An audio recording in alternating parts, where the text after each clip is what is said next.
Olá, turma. Bom dia, ou boa tarde, boa noite, dependendo da hora que vocês estejam visualizando esse vídeo.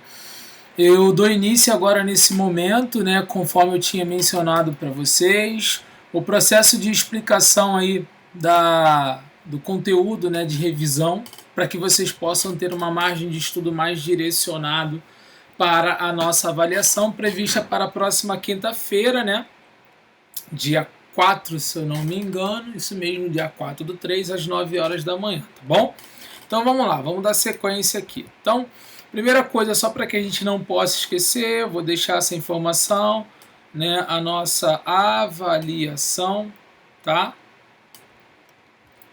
Vai ser que dia? Dia 4 do 3 de 2021, às 9 horas, né, lá na nossa sala 2, lá na escola, tá? Então, o que eu quero que vocês entendam? Eu falei para vocês lá no conteúdo de aula sobre os níveis administrativos e as suas funções. Vocês devem lembrar que eu falei que a gente tem lá a alta administração, que é composta pela diretoria ou presidência, tá? E toda essa alta administração, ela que tem como função, como atribuições, né, estabelecer os objetivos, todas as políticas e as estratégias organizacionais, tá, daquela empresa ou daquela organização de forma geral.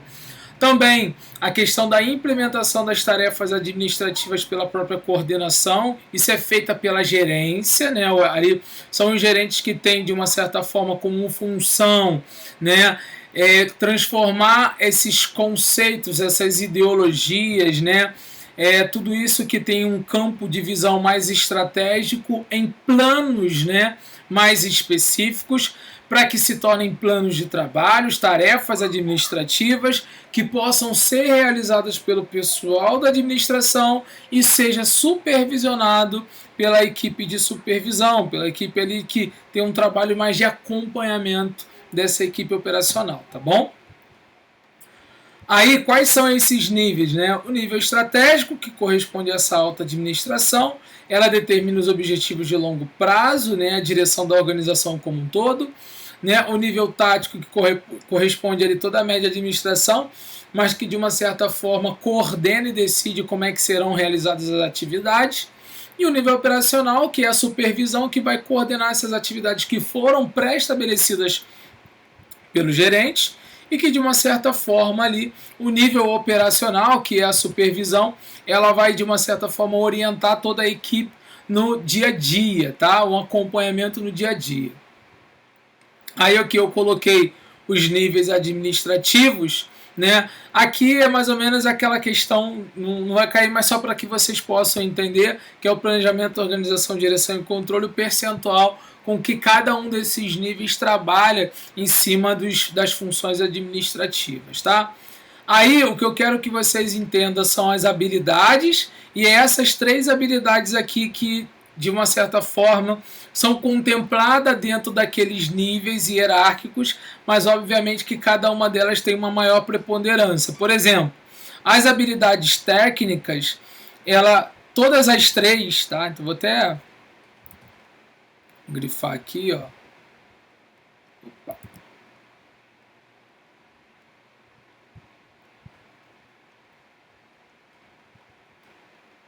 Correspondem. Até ver se eu botei aqui, ó. Tá até aqui, mas correspondem aos 3 níveis, tá? Então, o que é a habilidade técnica? É aquela de você desempenhar, é o dia a dia, de você saber fazer, de você implementar técnicas dia a dia do trabalho, ou seja, tarefas específicas. As habilidades humanas é a liderança, é o relacionamento, é a capacidade de trabalhar com as pessoas, e as habilidades conceituais é a capacidade de compreender as complexidades, de ter uma visão de um todo da organização, de direcionar a empresa para um determinado objetivo a longo prazo. E aí eu quero que vocês entendam isso aqui. Todas as habilidades, elas são necessárias nos 3 níveis organizacionais. Entretanto, na alta administração, a mais preponderante é as habilidades conceituais. Na média de administração, que é a gerência, as habilidades preponderantes são as humanas. E depois, na administração operacional, a supervisão. Tá? Então, é dentro desses 3 indicadores aqui, tá bom? Na teoria geral da administração, eu deixei somente a linha do tempo para que vocês pudessem lembrar das teorias, mas eu quero que vocês pensem nisso aqui, ó. Nas ênfases, vai ter uma questão relacionada à ênfase junto com as teorias. Qual é a respectiva ênfase de cada uma, tá? Então, preconizem a entender isso. E eu deixei somente para que vocês saibam as demais teorias, mas a que vai cair mesmo, para que vocês possam entender, né, é a teoria clássica e a administração científica. Então entendam essas duas, tá? Então eu direcionei aqui o estudo de vocês para que vocês tenham uma revisão, um conteúdo para que vocês possam estudar bem mais simples, bem mais singelo e que facilite ali o entendimento de vocês na prova. A prova de vocês, né, de uma certa forma, ela vai ter ali, são 5 questões, né, praticamente aí duas, né, de múltipla escolha, uma que está relacionada a interligar essas teorias, uma que está relacionada ao nível estratégico e um estudo de caso que está relacionado à administração científica ou clássica, que você vai entender, e também lembre-se de quem foi os precursores dela, tá bom? Então é isso que é baseado em cima do resumo de vocês, para que vocês possam estudar, tenham tranquilidade, entendam o conteúdo, que aí vai facilitar aí na hora de vocês realizarem a prova de vocês lá no dia 4, tá bom? Fiquem com Deus, um grande abraço para vocês, tudo de bom. Lá no dia da aula eu vou mencionar novamente as notas parciais de vocês, tá? Referente às 3 atividades que vocês vieram realizando, referente a cada uma das aulas, tá bom? A aula referente ao dia 4, a aula referente ao dia 11 e a aula referente ao dia 25. Um grande abraço, fiquem com Deus e tchau, tchau.